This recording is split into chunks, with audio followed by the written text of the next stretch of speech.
Assalamualaikum teman-teman. Saya punya usul atau ide ya. Sebaiknya pengacara itu digaji atau diberi intensif sertifikasi gitu, seperti guru ya. Kenapa? Begini. Penegak hukum ada 4, hakim, jaksa, penyidik, polisi, dan pengacara juga. Nah, untuk hakim, jaksa, dan polisi digaji oleh negara, pegawai negeri dia. Sementara pengacara tidak digaji.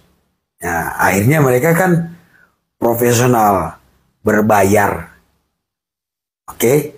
Nah, bagi masyarakat miskin, ya, tidak mungkin dia mampu membayar pengacara. Kalaupun ada pengacara prodeo ya yang katanya dibayar oleh negara, itu kan rasanya kurang maksimal ya, karena bayarannya sekedarnya saja. Sementara masyarakat yang butuh bantuan hukum ingin mendapatkan bantuan hukum yang maksimal. Si pengacara mengeluarkan semua ilmunya untuk membela atau mempertahankan hak-hak kliennya, kan begitu. Jadi untuk mendapatkan bantuan hukum atau nasihat hukum dari pengacara secara maksimal, tentunya pengacaranya harus dibayar kan. Karena mereka kan profesional, memang pekerjaannya memang pengacara. Sama dengan dokter kan. Memang dia profesinya dokter, mendapatkan cuan dari pekerjaannya. Kecuali begini nih. Ini bisa juga nih kita buat seperti itu sistem hukum kita. Hakim wajib menyelesaikan masalah atau pengaduan atau laporan dari masyarakat. Ya, misalnya nih, ada orang merasa dirugikan. Ya, dia tidak bisa berbuat apa-apa karena tidak paham hukum kan. Untuk pidana, memang kita sudah tahu bahwa kepentingan korban ini diwakili oleh negara kan.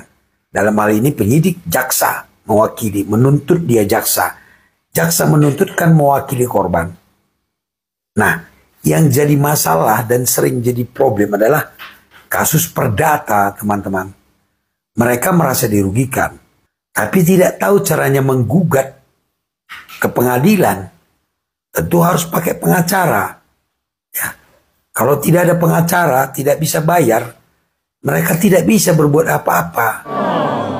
Bagaimana cara membuat surat gugatan, bagaimana berdebat di pengadilan. Nah, kecuali itu tadi, penegak hukum ini benar-benar membantu. Misalnya nih, perdata ya teman-teman. Ada orang merasa dirugikan. Dia cukup datang ke pengadilan, ya, melaporkan ke pengadilan, melapor kepada hakim masalah yang dia alami. Nah, lalu hakimlah yang akan menganalisa, bertanya, bila perlu menyelidiki. Sama halnya dengan kalau kita nonton film Hakim Bau kan. Orang hanya datang kepada Hakim Bau, lalu Hakim Bau yang menyelidiki, menyuruh anggotanya mencari kebenarannya. Jadi si korban tidak perlu lagi pusing-pusing dia memikirkan analisa hukumnya seperti apa, pasal-pasal apa yang harus dikenakan. Dia harus melapor seperti apa, tidak perlu lagi. Mereka cukup datang ke hakim, ya, menyampaikan undang-undangnya. Lalu hakimlah yang akan meneliti, memeriksa, kalau perlu membuatkan gugatannya gitu. Pengadilan membuatkan gugatannya dan diselidiki. Nah, setelah semua lengkap, barulah hakim memanggil tergugat. Jadi hakim mewakili si tergugat dalam hal ini. Kesimpulannya seperti ini. Untuk pidana sudah diwakili oleh jaksa. Dan jaksa harus benar-benar mewakili kepentingan korban.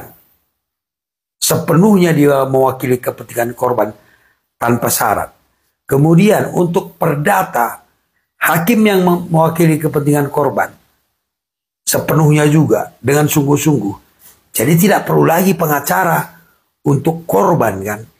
Tapi kalau masih seperti sekarang sistemnya teman-teman, Kalau gugatan perdata, si korban yang melakukan gugatan tanpa pengacara mereka nggak bisa apa-apa. Dan coba kita lihat, untuk tindak pidana saja orang masih memakai pengacara. Menurut saya itu udah lucu, teman-teman. Kalau pidana kan sudah jelas diwakili oleh jaksa, polisi. Tapi orang nggak percaya masih menggunakan pengacara, walau hanya untuk mendampingi, membuat laporan, membimbing dia, ya duit lagi kan. Nah, atau seperti tadi, pengacara diberikan gaji intensif. Kalau yang sudah mendapat sertifikasi, mereka dapat intensif, sama halnya dengan guru.